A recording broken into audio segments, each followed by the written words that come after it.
Welcome back to another Hearts of Iron 4 developer diary. So today we're going to be talking about the agency, which is a new part of the La Resistance update, which is going to be coming to Hearts of Iron 4 very soon. Now, this whole developer diary today is exclusively about the intelligence side of things, and there's a lot of really cool features that they are going to be adding very soon. So let's go ahead and start talking about them. Now, I'm not going to read these entire sections all together, but instead more specifically just tell you what they mean.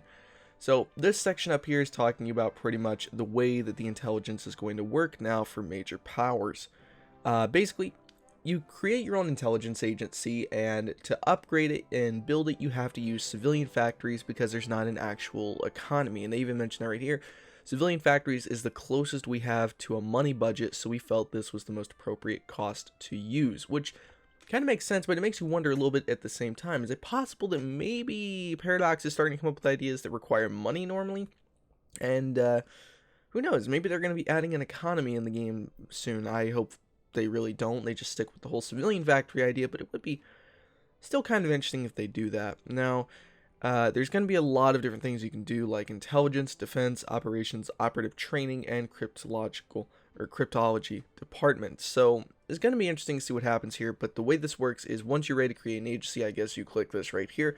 Then you would click in here, erase whatever and type in what you want to have for the agency, and then you click any one of these you want. So I mean, you could go up here and just kind of rename it to whatever you feel like. For example, with factions in Hearts of Iron 4, that's a good example of how you can name it whatever you want, but sometimes suggestions will appear that's historic, like right here. That might be what they're going to do.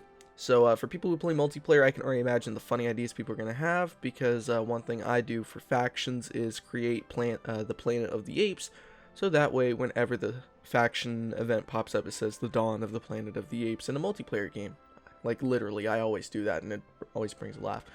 But anyway, now down here to this next section. So basically, this is talking more specifically about recruits, how they're going to work. But they're pretty much going to be working on cryptology and a bunch of different things.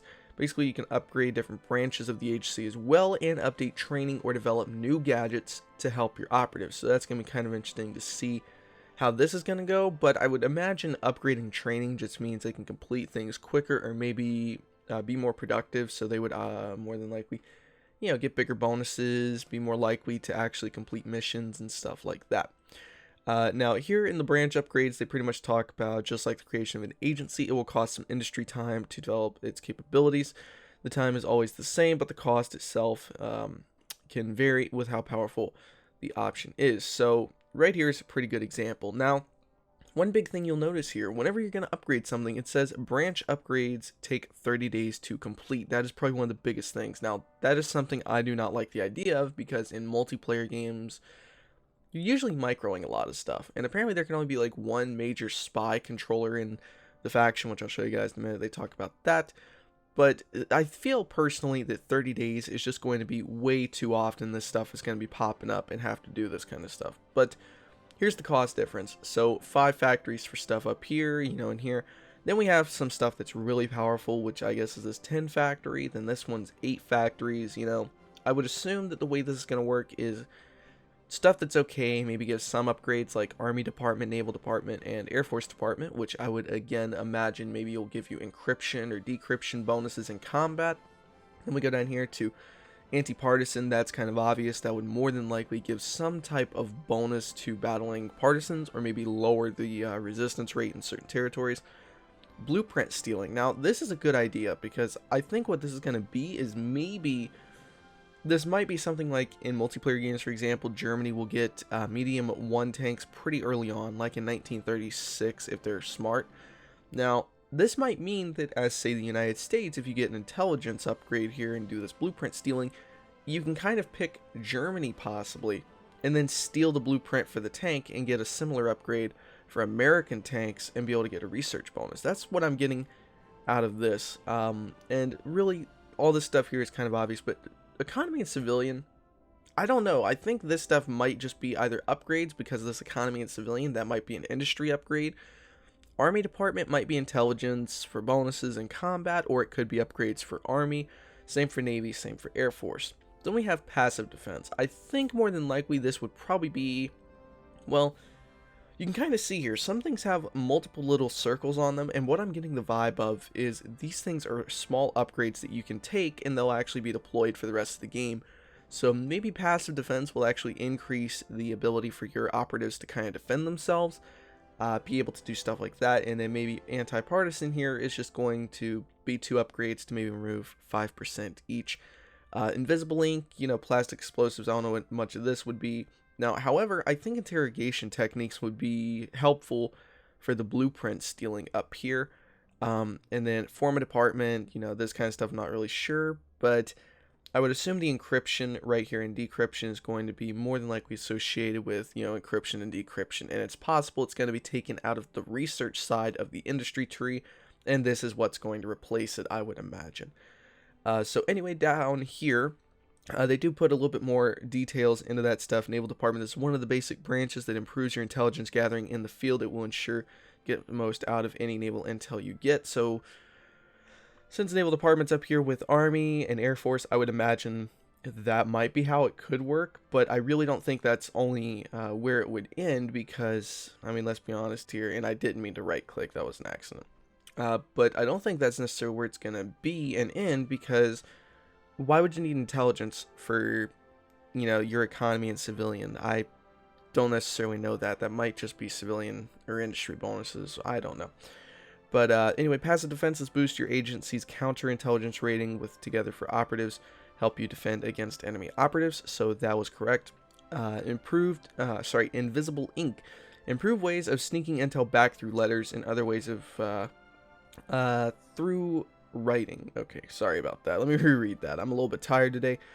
Improve ways of sneaking intel back through letters or other ways through writing. It means your operatives will be generating more intel when active somewhere. Then we have suicide pills. Captured operatives will now have a final way out, limiting leaks of enemy intel. So I'm wondering if maybe the way this system can work is if the enemy has enough of a counterintelligence rating and you don't have enough of, I guess, an intelligence rating, it's possible that maybe, just maybe, you might get a spy captured, right? And if that spy gets captured, it's possible the enemy can get some of your research bonuses that you were looking for. So, I don't know. Or it could be a possible thing where it just damages the relations. That could be possible too. Diplomatic training. Operatives learn to operate among high society and politics that would no longer dream of ordering their martini stirred. Okay, I guess that's a James Bond reference.